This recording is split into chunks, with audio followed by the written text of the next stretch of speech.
ఏరా సూర్య, వెళ్ళిన పని ఏమైంది? ఇంకా ఆఫీస్ ఈ ఆఫీస్ అని చుట్టూ తిరిగి లాభం లేదురా. మనమే ఏదో ఒకటి చెయ్యాలి. సరే, బట్టలు మార్చుకో. తోటలో చెరుక్కట్లు ఉన్నాయి, వెళ్ళి తెచ్చేసేద్దాం.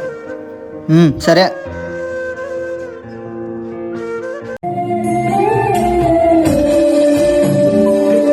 నా పేరు సూర్య. ఇక్కడ కనిపిస్తున్నాడే, వాడే శ్రీరామ్, నా ప్రాణమిత్రుడు. మా స్నేహం గురించి చెప్పాలంటే, నేను చేసే ఉద్యమం కోసం తన జీవితాన్ని త్యాగం చేశాడు. అంత గొప్ప స్నేహం మాది.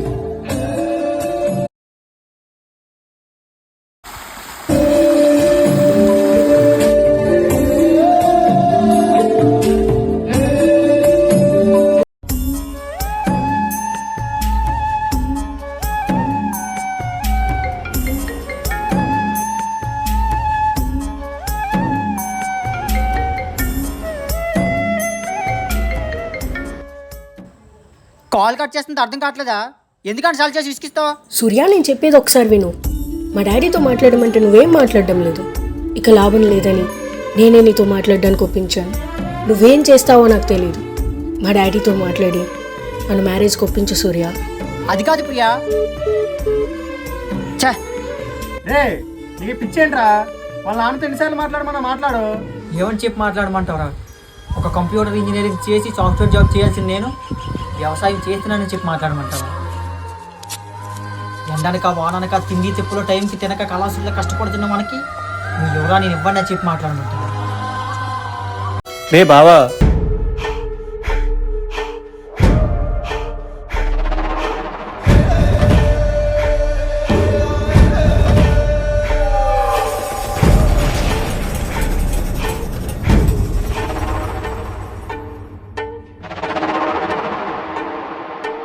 మా అమ్మాయి నువ్వు ప్రేమించుకుంటున్నారంట?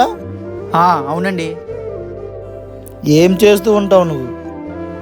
నేను ఒక రైతునండి, వ్యవసాయం చేస్తూ ఉంటాను. ఈ రోజుల్లో లాభాలు లేని వ్యవసాయం ఎందుకు బాబు? కంప్యూటర్స్ చేసావు, సాఫ్ట్వేర్ జాబ్ చేసుకోవచ్చుగా. అందరూ సాఫ్ట్వేర్ హార్డ్వేర్ అనుకుంటూ పోతే రేపనే రోజున మీకు భోజనం పెట్టేది ఎవరండి? ఓకే, మా అమ్మాయిని నీకు ఇవ్వడానికి నీకున్న అర్హత ఏంటి? అర్హత? ఈ దేశానికే వెన్నెముక ఒక రైతు. అంతకంటే పెద్ద అర్హత ఇంకేముంటుంది సార్? నాకు రీల్ కాదు, రియాలిటీ కావాలి. నీకు ఒక చిన్న పిట్టగా చెప్తాను విను. నా ఫ్రెండ్ ఒక బిజినెస్ మ్యాన్ ఉన్నాడు. తన కూతురు కూడా ఒక వ్యవసాయ రైతుని ప్రేమించిందని పెళ్లి చేశాడు. 3 నెలలు బాగానే గడిచింది. తర్వాత బ్యాంకులో ఒక 5 లక్షలు అప్పు తీసుకొని ఒక ఫామ్ పెట్టాడు. అందులో కూడా లాస్ వచ్చింది. అది కాదని 50,000 అప్పు తీసుకొని వరి పంట వేశాడు.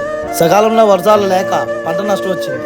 ఇటు బ్యాంక్ అప్పు తీర్చలేక, బయట తెచ్చిన డబ్బులకి వడ్డీ కట్టలేక, తన ఆత్మగౌరవాన్ని చంపుకోలేక ఒకనాడు ఉరి వేసుకొని చనిపోయాడు. దానితో ఆ అమ్మాయి జీవితం క్లోజ్ అయిపోయింది. ఇదే పరిస్థితి నా కూతురికి రావాలనుకోలేదు. సార్, అందరి జీవితాలు ఒకేలా ఉండవు కదా? లేదు సూర్య, నువ్వు వ్యవసాయం మానే జాబ్ చేస్తానంటే చెప్పు, నా కూతురే నీకు ఇస్తాను. లేదంటే లేదు. మీ అమ్మాయి నాన్న వదిలేస్తానేమో కానీ వ్యవసాయాన్ని వదిలే ప్రసక్తే లేదు. సూర్య, నీకే కానీ ఒక చెల్లెలు ఉంటే రైతుకి ఇవ్వడానికి ఇష్టపడతావా? ఇచ్చి నీ చెల్లెల్ని కష్టపెడతావా? నువ్వే ఆలోచించుకో సూర్య. నీకే కానీ ఒక చెల్లెలు ఉంటే రైతుకి ఇవ్వడానికి ఇష్టపడతావా?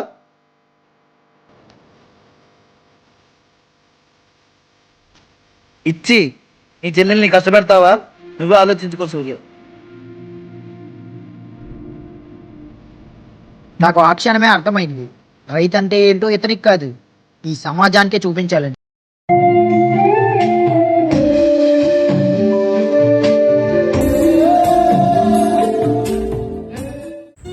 రే, ఇంకా అదే ఆలోచిస్తున్నావా? ఈ రోజుల్లో రైతుకి రోజు రోజుకి మర్యాద లేకుండా పోతుందిరా. ఈ సమస్య మనకు ఒక్కరికే కాదు కదరా. రైతు పండించే పంట తినడానికి మాత్రం అందరి చేతులు ముందుకు వస్తాయిరా. కానీ అదే రైతుకి పిల్లనివ్వాలంటే ఎవరి చేతులు ముందుకు రావు. ఈ దేశంలో అన్నం గురించి ఎదురు చూసే రోజు వస్తేనే తప్ప రైతు విలువ ఎవ్వరికీ తెలియదురా. ఒక రైతు అంటే ఏంటో ఈ దేశానికి ఎలాగన్నా చూపించాలి.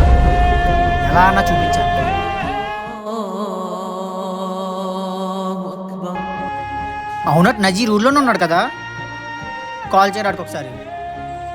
హలో నజీర్, ఎక్కడున్నావురా? ఇదిగో సూర్య మాట్లాడతాడంట. అరే మామ, ఒక హెల్ప్ చేయాలరా నువ్వు. సరే వస్తున్నాను.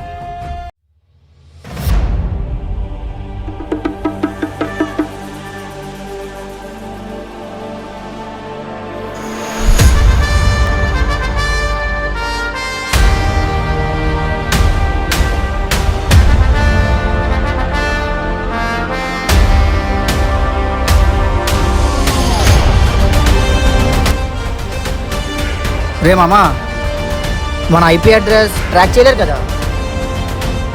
Impossible man. ట్రాన్స్లేటర్ ఆన్లో ఉంది కదా? ఆన్లోనే ఉంది. రే మీ ఇద్దరు ఏం చేస్తున్నారా? ఇప్పుడు మనం ఆల్ సోషల్ మీడియాని యాక్ట్ చేయబోతున్నాం. ఇప్పుడు మన సూర్య మాట్లాడేది దేశం మొత్తం చూస్తుంది. ఏం మాట్లాడుతున్నారా మీరు?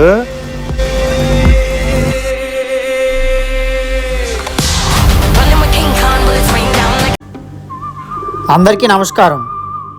నా పేరు సూర్య. ఎల్లరికీ వణకం. మేరా నామే సూర్య. అసలు ఎవరు నేను? ఒక టెర్రరిస్ట్నా? ఏక ఉగ్రవాది హూ? ఒర్రు బిజినెస్ మ్యాన్ నన్? ఒక పొలిటీషియన్ కొడుకునా? ఒక డాక్టర్నా? ఈ దేశాన్నే కాపాడుతున్న ఒక జవాన్నా? లేదా ఈ దేశానికే ఆహారం పెడుతున్నా ఒక రైతునా? నేనెవరో మీకు తెలియాలంటే నా కథ మీకు తెలియాలి. చెప్తాను, వినండి. అనగనగా ఒక ఊరు. ఆ ఊరిలో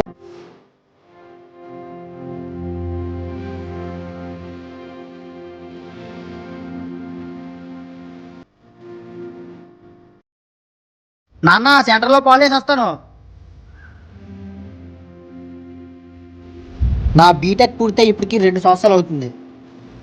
వ్యవసాయం అంటే ఇష్టంతో నేను ఎటువంటి జాబ్కి ట్రై చేసేవాడిని కాదు.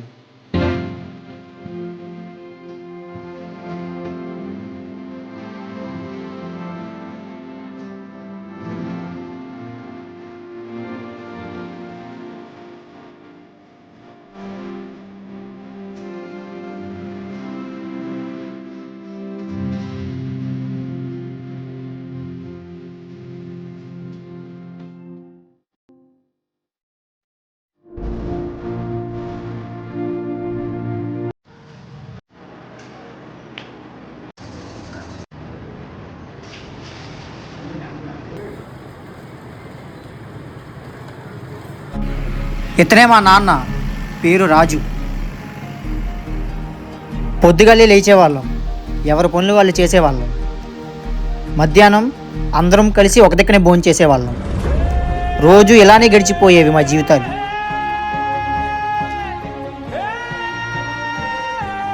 కానీ ఒకరోజు ఏమైందంటే, ఉండు నాన్న, పొలాన్ని దున్నేసి వస్తాను.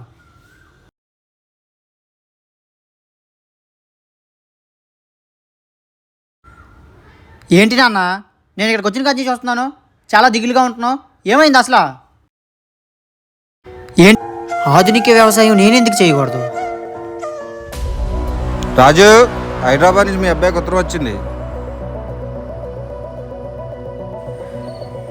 అదేంటి, నేను ఏ జాబ్కి అప్లై చేయకుండా ఇంటర్వ్యూ లెటర్ ఎలా వచ్చింది? అదేంటి, నేను ఏ జాబ్కి అప్లై చేయకుండా ఇంటర్వ్యూ లెటర్ ఎలా వచ్చింది? నీకు చెప్తాను ఆగరా. బాబాయ్ చూడు బాబాయ్ వాడు. బాబాయ్ బాబాయ్ బాబాయ్.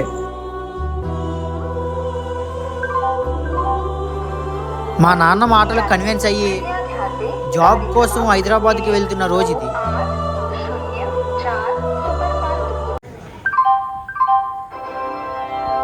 यात्री कृपया ध्यान दें, गाड़ी क्रमांक 128004 सुपरफास्ट स्वर्ण जयंती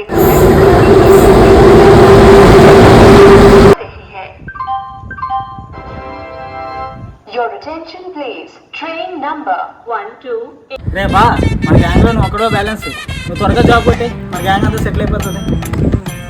జాబ్ గురించి నాకే లేదురా అంత దిగులు, మీకు ఎందుకురా అంత తొందర? నిజమేలే, మీకెందుకు తొందర? వేల కోట్లు ఆస్తున్న అమ్మాయికి కాబోయే మొగుడు కదా. రే తన గురించి నా దగ్గర ఏమనద్దని చెప్పానా? మా దగ్గర ఇలానే అంటారు, చాటింగ్లో కాల్సి ముచ్చట్లు మామూలే కదా. రే టైం అయిపోయింది, ట్రైన్ వస్తుందా?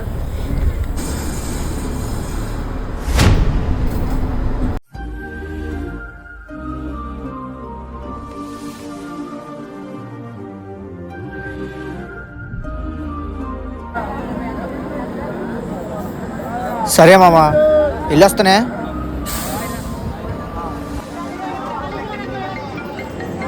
బాబాయ్ ఏంటి ఇప్పుడు ఫోన్ చేస్తున్నాడు? హలో,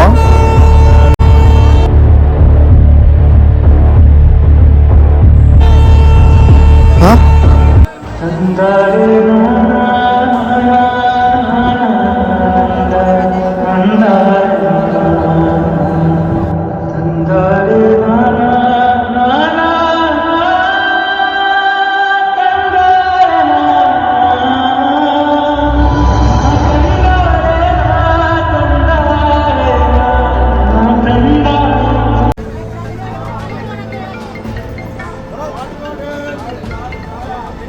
హలో, రైతు మీ నాన్న ప్రెగ్నెంట్ అయితే చనిపోయారు. హ?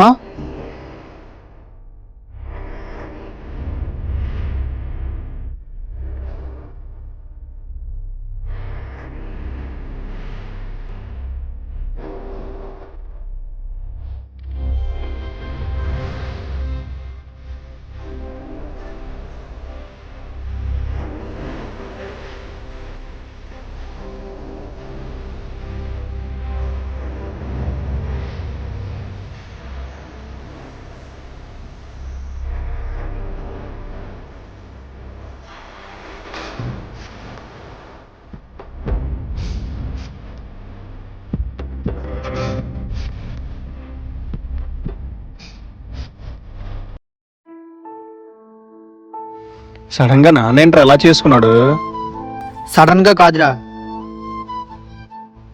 కావాలని చేసుకున్నాడు. నాన్నేటి కనిపించట్లేదు. నాన్న, ఆ కరెంట్ అవి కట్టుకుంటున్నావు ఏంటి? మోటార్ స్విచ్ ఆన్ చేస్తున్నాను బాబు. మోటార్ స్విచ్ సెట్లో ఉంది కదా, ఇక్కడేం చేస్తున్నావు?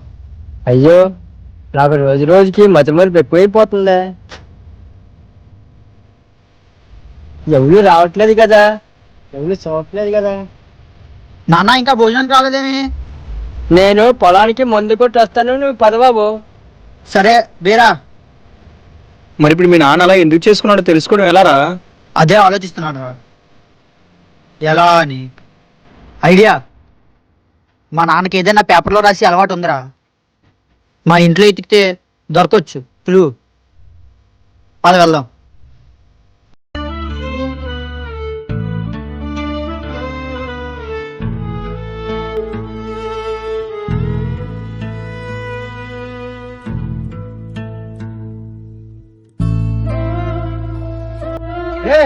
పేపర్ దొరికిందిరా, వస్తున్నాడు. బాబు, నువ్వు నన్ను ముందుగా క్షమించాలిరా. ఒక విషయం దాచినందుకు. మీ అమ్మని బతికించుకోవడానికి తెచ్చిన డబ్బులు మా ఇల్లుని తాకట్టు పెట్టి తెచ్చానురా. ఆ తెచ్చిన డబ్బులు వడ్డీతో కలిపి 10 లక్షలు అయిందిరా. ఆ ఎలా తీర్చుకోవాలో తెలియక నేను ఈ పని చేశానురా. ఈ విషయం నీకు ఎందుకు చెప్పలేదంటే, నీకు ఆస్తులు ఏమి నేను ఇవ్వలేకపోయానురా. ఇంత చిన్న వయసులో నీకు ఇంత పెద్ద భారం ఎందుకని నాలో నేను కుమిలిపోయానురా. నువ్వు అడగొచ్చు, మన పండించే పంట ఉండగలిగి ఇలాంటి నిర్ణయాలు ఎందుకు తీసుకుంటున్నావని. ఏం పంటరయ్యా, మనం పండించే పంట అమ్ముకోవడానికి అటుకెళ్తే కనీసం గిట్టుబాటు ధర కూడా రాలేదురా. అంత నీచమైన స్థితిలో ఉంది ఈ వ్యవసాయం. ఎంతమంది రైతులు గిట్టుబాటు ధర రాక ధాన్యం అమ్ముకోలేక ఆత్మహత్యలు చేసుకుంటున్నారో ఆ భగవంతుడికే తెలియాలరా. నాన్న ఒక్కడికే కాదురా, కష్టపడిన ప్రతి రైతుకి ఇలాగే జరుగుతుంది.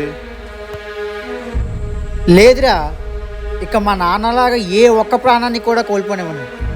ఈ సమస్యకు ఎలాగన్నా ఫుల్ స్టాప్ పెట్టేద్దాం మనం. ఫుల్ స్టాప్ అంటే ఏం చేస్తావురా? ఎంఆర్ ఆఫీస్ వెనకాల తిరుగుతావా, విఆర్ఓ వెనకాల తిరుగుతావా? ఈ రోజుల్లో వ్యవసాయం గురించి రైతు గురించి పట్టించుకునే నాదుడు ఎవడ లేడురా. పట్టించుకోరా, ఎవరి కోసం పట్టించుకోరు, ఎందుకు పట్టించుకోరు? నువ్వు నడుం బిగించి చేతులు ముడుచుకున్న నాళ్ళు ఈ సమస్య ఇలా కొనసాగుతూనే ఉంటుందిరా. ఎప్పుడైతే నువ్వు ఎదురు తిరిగి ప్రశ్నిస్తావో అప్పుడే ఈ సమస్యకు పరిష్కారం దొరుకుతుంది. గుర్తుపెట్టుకో. అయితే ఈ సమస్యకు సమాధానం దొరికే వరకు నా జాబ్ రిజైన్ చేసి నీకు తోడుగా ఉంటానురా. నువ్వు అన్న ఈ ఒక్క మాట చాలురా. ఆల్రెడీ సగం మనం గెలిచేసినట్టుంది.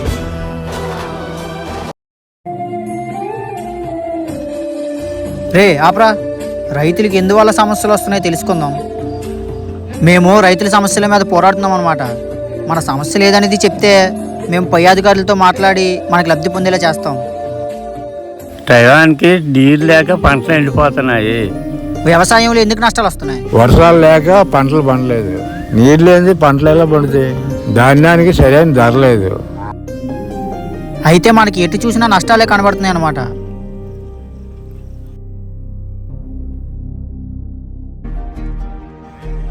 మరి ఇప్పుడు మన రైతులకి గిట్టుబాటు ధర ఎందువల్ల పెరగడం లేదు? ఒక కంపెనీ ప్రోడక్ట్ తయారు చేసిందంటే దాని ధర ఆ కంపెనీ నిర్ణయిస్తుంది. అయితే మేము పండించిన పంట మేము ధర నిర్ణయించుకోలేకపోతున్నాం, మార్కెటే నిర్ణయిస్తుంది. అందువల్ల మేము నష్టపోతాం. అరే, ఇప్పుడు దాకా మనం రైతుల దగ్గర తెలుసుకున్న సమస్యలన్నీ ఈ లెటర్ మీద రాసానురా. ఇంక ఈ లెటర్ పట్టుకొని ఎంఆర్ఓ ఆఫీసులకి తిరగడమే ఉంది. సరే పద. ఏరా, వెళ్ళిన పని ఏమైంది? వెళ్ళిన పని అవ్వలేదురా. వెళ్ళిన పని ఏమైందిరా? ఎవరి దగ్గర నుంచి రెస్పాన్స్ లేదురా.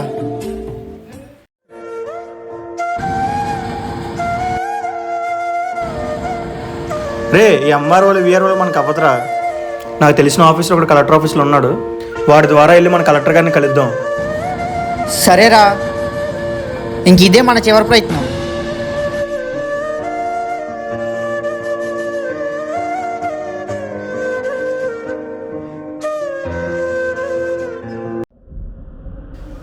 చివరికి కలెక్టర్ ఆఫీస్ దగ్గర కూడా పని అవ్వలేదురా. రేయ్, ఇదంతా మన వల్ల అయ్యే పని కాదురా. ఆపేద్దాం ఇంకా. అదేంటి ఇలా మాట్లాడుతున్నావు? నీకోసమే కదా నా జాబ్ అది రిజైన్ చేసి వచ్చాను. ఈరోజు కాకపోతే రేపు మన ప్రయత్నం మనం చేద్దాం. ఏరా సూర్య, వెళ్ళిన పని ఏమైంది? ఇంకా ఆఫీస్ ఈ ఆఫీస్ అని చుట్టూ తిరిగి లాభం లేదురా. మనమే ఏదో ఒకటి చెయ్యాలి.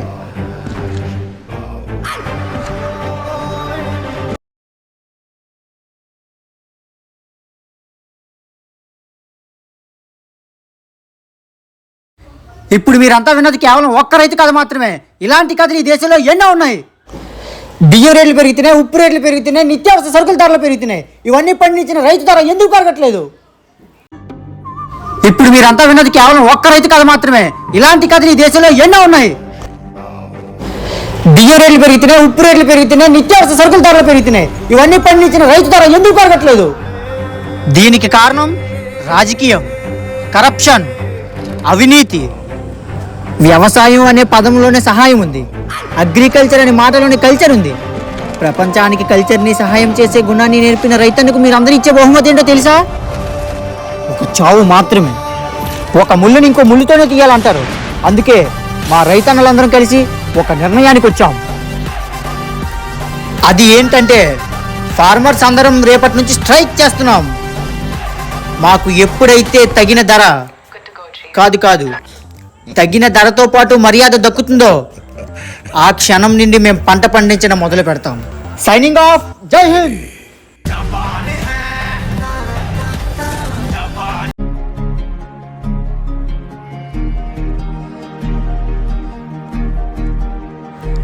మనం అందరం ఏంటంటే ఒక 6 నెలలు పంట పండించడం మానేస్తున్నాం. అదేంటి బాబు, మన పంట పండించకపోతే కూడేలా తింటాం, డబ్బులు ఎలా వస్తాయి బాబు? నేను మీకు ఇదే చెప్పబోతున్నాను. ఈ 6 నెలలు మీకు ఉండడానికి ఇల్లు, తినడానికి కూడి, ఈ 6 నెలలు సరిపడగా డబ్బు మేము మీకు ఇస్తాం. మీరంతా చేయాల్సిన పని ఏమైనా ఉందంటే ఒక 6 నెలలు మనం స్ట్రైక్ చేస్తూ ఆపేస్తున్నాం అంతే. నమ్మచ్చా బాబు ఇదంతానా? మీకు అందరూ రాజకీయ నాయకులు చెప్పుండొచ్చు, మీకు ఇల్లు ఇస్తాం, అది ఇస్తాం, రైతు రుణమాఫీ చేస్తామని. అవన్నీ కాదు, ఒక్కసారి మమ్మల్ని నమ్మి చూడండి. ఎప్పుడైతే మనకు తగిన ధర వస్తుందో, తగిన ధరతో పాటు మర్యాద కూడా వస్తుందో ఆ క్షణమే మనం పంట పండించడం మొదలెడుతున్నాం. ఓకే?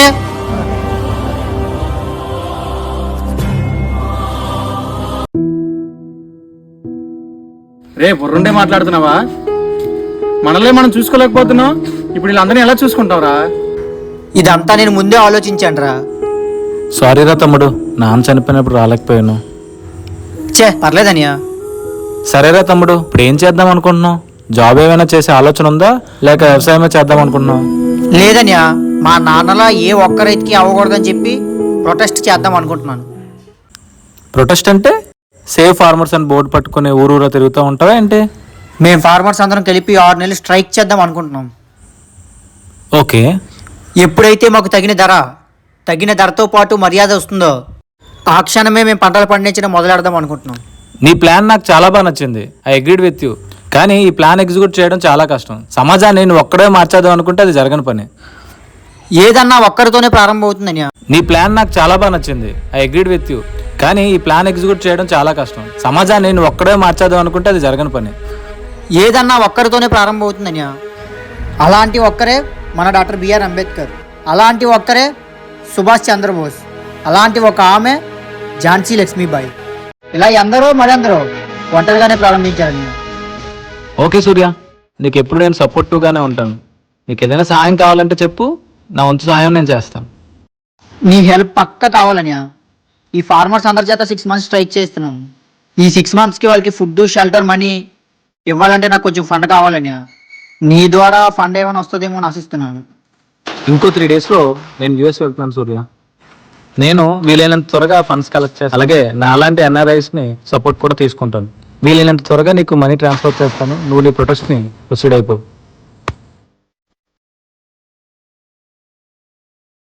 అరే ఇప్పుడు మనకు ఒక సోషల్ ఇన్ఫ్లుయెన్సర్ కావాలరా.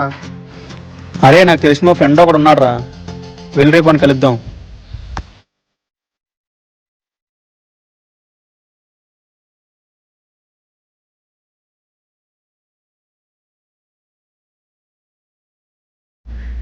నా ఫ్రెండ్ అభిరా, మనోడు సోషల్ మీడియాలో మంచి ఫాలోవర్స్ ఉన్నారు. మనకి ఏమైనా యూజ్ అవుతాడా? హాయ్ బ్రో, నువ్వు మాకు ఒక హెల్ప్ చేయాలి. ఓకే బ్రో, షూర్, నేను పక్కా చేస్తాను. శ్రీరామ్ నాకు మీరు చేసే దాని గురించి మొత్తం చెప్పాడు. నేను ఏం చేయాలో చెప్పండి బ్రో. బ్రో అసలు నువ్వేం చేయాలంటే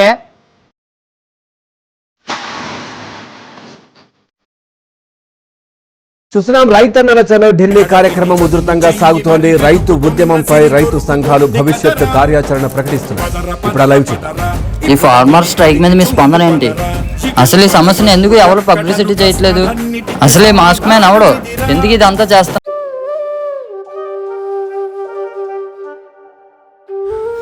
అరే మీ ఫ్రెండ్ ఉన్నారు కదా అభి, అదే సోషల్ మీడియా ఇన్ఫ్లుయెన్సర్. వాడి దయ వల్ల మన టాపిక్ ట్రెండింగ్ గా మారిపోయిందిరా. అవునరా, నేను కూడా విన్నాను. అందరూ దీని గురించి మాట్లాడుకుంటున్నారు. కాకపోతే ఒకట్రా, వేరే టాపిక్ ట్రెండ్ అవ్వకముందే మన ప్రాబ్లం సాల్వ్ అయిపోవాలి. అది నిజమేలే, దేశం మొత్తం ఇప్పుడే తెలుస్తుంది. అయిపోద్దులే. అరే ఇప్పటికే 6 నెలలు గడిచిపోయింది. ఇప్పటికి వచ్చి మనకి ఏ స్పందన లేదు. అరే ఇప్పటికే చాలా పెద్ద తప్పు చేసాం అనిపిస్తుందిరా. ఇదే స్ట్రైక్ 1 month పొడిగిద్దామంటే మన దగ్గర ఫండ్స్ కూడా లేవురా ఫార్మర్స్కి ఇవ్వడానికి. అరే ఈ 6 నెలలు మన ప్రయత్నం మనం చేసాంరా.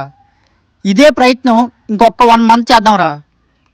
ఓకేరా, ఈ 1 monthకి మన ఫండ్స్ ఎక్కడి నుంచి తీసుకొద్దాం చెప్పు ముందు. అదే ఆలోచిస్తున్నాను రా. అన్యాని కోసవరా సార్ వచ్చారు. బాబు రాజా అంటే మీ నాన్నగారేనా? అవునండి. మీ నాన్నగారు ఎల్ఐసి డబ్బులు వచ్చాయమ్మా. మీరు ఒకసారి ఆఫీస్కి వచ్చి డీటెయిల్స్ కానీ ఇస్తే మీ అమౌంట్ మీకు ఇచ్చేస్తాం. ఓకే సార్, రేపు మార్నింగ్ ఆఫీస్కి వస్తాం. ఓకేనమ్మా, అయితే వెళ్తాను. అరే చూసావా, మనం చేసే ఈ పోరాటం ఆకూడదని చెప్పి చనిపోయిన మా నాన్న కూడా ఏదో విధంగా సహాయం చేస్తున్నాడు రా. ఫండ్స్ ఎలాగో వచ్చాయి కదా, ఈ లాస్ట్ 1 month మాత్రం గట్టిగా మనం ప్రయత్నం చేద్దాం.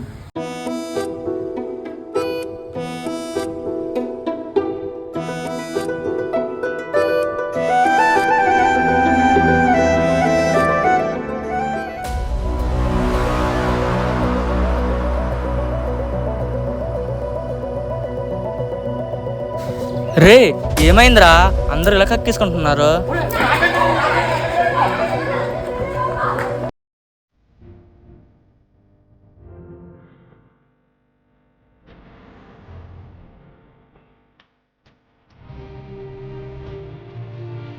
ఏంటి ప్రాబ్లం ఏంటి, ఏమైంది?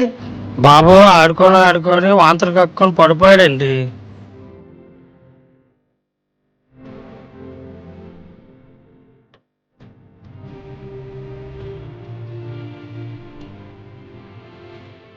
కొన్ని టెస్టులు రాశాను, అవి చేసి అది తీసిరండి. ఇందాక రాసిన టెస్టులు చేయించారు మీరు? చేయించానండి, చూడండి. బాబుకి ఏమీ కాలేదు, ఫుడ్ పాయిజన్ అయింది అంతే. బాబుకేం కాదు కదండి. గత 30 రోజుల నుంచి ఇవే కేసులు చూస్తున్నాం. మీరు భయపడాల్సిన పని లేదు. నేను ఇచ్చిన మందులతో పాటు మంచి హెల్తీ ఫుడ్ ఇస్తే సరిపోతుంది. మనకి హెల్తీ ఫుడ్ ఎక్కడ దొరుకుతుందండి? ఇప్పుడు ఆర్గానిక్ రైస్ కాకుండా మన రైతులు పండిస్తున్నారు కదా, ఆ రైస్ తీసుకుంటే సరిపోతుంది.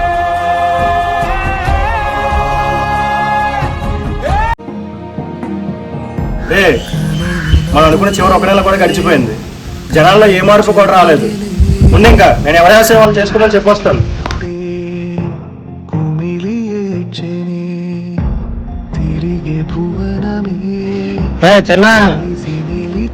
చిన్న ఊర్లో పండించడం బియ్యం ఎక్కడ దొరకలేదురా.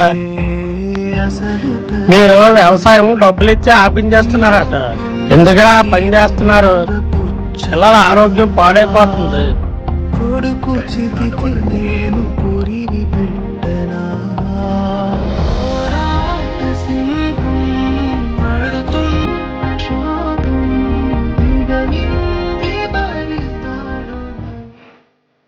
నాకు కావాల్సింది నీళ్లు కాదు, బియ్యం. నా కొడుకు బయట ఫుడ్ తినడం వల్ల అనారోగ్యం పాలయ్యాడు. మళ్ళీ ఇక్కడ వ్యవసాయం మొదలు పెడతారా పెట్టరా? నాకు కావాల్సినవి నీళ్లు కాదు, బియ్యం. నా కొడుకు బయట ఫుడ్ తినడం వల్ల అనారోగ్యం పాలైపోయాడు. మళ్ళీ ఇక్కడ వ్యవసాయం మొదలు పెడతారా పెట్టరా? మేమైతే రైతులు వ్యవసాయం చేయనీయం, వాళ్ళు చెయ్యరు, ఇదే ఫైనల్.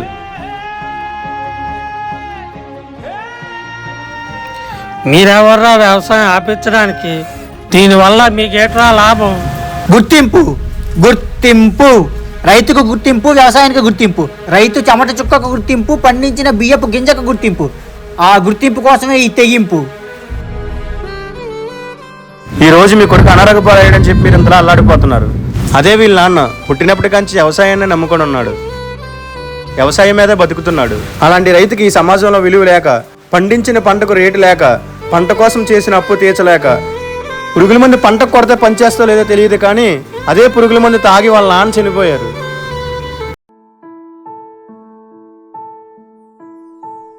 ఇదే విషయాన్ని మన నాయకుల ముందు ప్రస్తావిస్తే చనిపోయింది ఒక రైతే కదా, అయినా ఇంతమంది రైతులున్న దేశంలో ఒక్క రైతు పోతే ఏముందన్నారు. ఈరోజు ఆ ఒక్క రైతు కొడుక్కే ఒళ్ళు మండి వేల మందికి ఒక్క బియ్యపు గింజను కూడా అందకుండా చేశాడు, ఇంకా చేస్తాడు కూడా. ఇప్పుడు ఎంతో చేయడం వల్ల మీ నాన్న తిరిగి వస్తాడేంట్రా? వాళ్ళ నాన్న రాడు, వాళ్ళ నాన్నలా ఏ రైతుకి అవ్వదు. అప్పుడెప్పుడో మా తాతలు నేతలు తాగినప్పుడు మేము మూతులు లాగుతున్నట్టు రైతును విమర్శించే ప్రతి ఒక్కడి మూలం వ్యవసాయమే. మీ తాతల రైతులు, ముత్తాతల రైతులు వాళ్ళ డబ్బులతో మీ బాబులు సిటీకి వెళ్ళి గుద్ద బలిసి ఏసీలో కొట్టుకుంటున్నారు.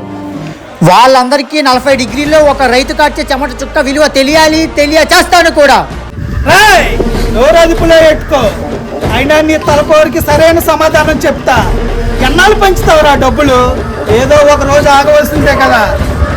30 సెంట్లు భూమి ఉండి నువ్వే ఎంత ఎగిరిపడితే 130 ఎకరాలకి ఆసామనిరా.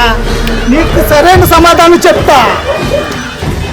రైతుల కోసం కష్టపడుతున్న యువకుని చూడండి, వాళ్ళ మీద తిరుగుపడుతున్న ఊరు జనాన్ని చూడండి. వాళ్ళ కోసం మన సపోర్ట్ కావాలి. ఎన్నాళ్ళు పంచుతావురా డబ్బులు? ఏదో ఒక రోజు ఆగవలసిందే కదా. 30 సెంట్లు భూమి ఉండి నువ్వే ఎంత ఎగిరిపడితే 130 ఎకరాలకి ఆసామనిరా. నీకు సరైన సమాధానం చెప్తా. ఖచ్చితంగా పాటేద్దాం అన్నా. ఇటు తడగా తేలుతా ఉన్నా, ఎస్ఐ గారు ఫోన్ చేయన్నా. రే విజయని కాల్ చేశాడు రా. లొకేషన్లోనే ఉన్నామనియా, వచ్చేయ్.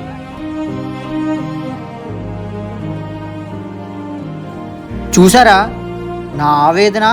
రైతుకు గుర్తింపు రావాలని, రైతు వేసిన పంటకు మంచి ధర కావాలని. నేను నిరంతరం పోరాడుతుంటే ఈ డబ్బు మదంతో కొలినెత్తికెక్కిన వ్యక్తి నా అంతే చూస్తాడట. ఇలాంటి వాళ్ళ తలపొగరు దిగేదాకా నా పోరాటం ఆగదు. ఎంతైనా ఆపగలవరా? మహా అయితే మీ ఊరిని, మీ ఊర్లో ఉన్న రైతుల్ని. ఇంత పెద్ద వ్యవసాయ దేశంలోని మీ ఊరెంత, మీ ఊర్లో పంట ఎంత, అందులో నీ బతుకెంత? వెనక ముందు ఎవడో లేని అలగావాడివే. ఎవరండి అలగావాడు? నిజాలు మాట్లాడుకుంటే ఇక్కడ మీ అందరికన్నా అలగా వాళ్ళు ఎవరూ లేరు. అందరిలాగే తన తండ్రి చనిపోగానే నాకెందుకు అనుకుని సిటీకి వెళ్ళుంటే తనకున్న సామర్థ్యానికి నెలకు 70,000 నుండి ₹1,00,000 సంపాదించుకోగలడు. కానీ అదంతా కాదని, తన తండ్రిలా ఏ తండ్రి కాకూడదని ఇతను పడుతున్న ఆవేదనను చూడండి. వీలైతే ఇతని వెనకాత నిలబడి ఇతన్ని ప్రోత్సహించండి, అంతేగాని మీ మాటలతో ఇతన్ని కృంగదీయొద్దు. అసలు నువ్వెవరు? ఈ ఊరితో నీ సంబంధం ఏంటి? ఈ ఊరు పెదలే మా అన్న ముందు అన్ని మూసుకొని కూర్చుంటారు. నీకు 30 సెంట్లే ఉన్నాయి, నాకు 130 ఎకరాలు ఉన్నాయని చెప్పావు చూడు. ఆ 130 ఎకరాలని 40% కమిషన్ కి విజయ్ గ్రూప్ ఆఫ్ ఇండస్ట్రీస్ కి ఇచ్చావు చూడు. ఆ విజయ్ గ్రూప్ ఆఫ్ ఇండస్ట్రీస్ యొక్క CEO తమ్ముడే ఈ విజయ్. నీకు 30 సెంట్లే ఉన్నాయి, నాకు 130 ఎకరాలు ఉన్నాయని చెప్పావు చూడు. ఆ 130 ఎకరాలని 40% కమిషన్ కి విజయ్ గ్రూప్ ఆఫ్ ఇండస్ట్రీస్ కి ఇచ్చావు చూడు. ఆ విజయ్ గ్రూప్ ఆఫ్ ఇండస్ట్రీస్ యొక్క CEO తమ్ముడే ఈ విజయ్. మీలాంటి వాళ్ళ దగ్గర భూమిని తీసుకొని డెవలప్మెంట్ చేయడం వేస్ట్. మీలా డబ్బు పిచ్చున్న వాళ్ళు నా కాంట్రాక్ట్కి సూట్ కారు.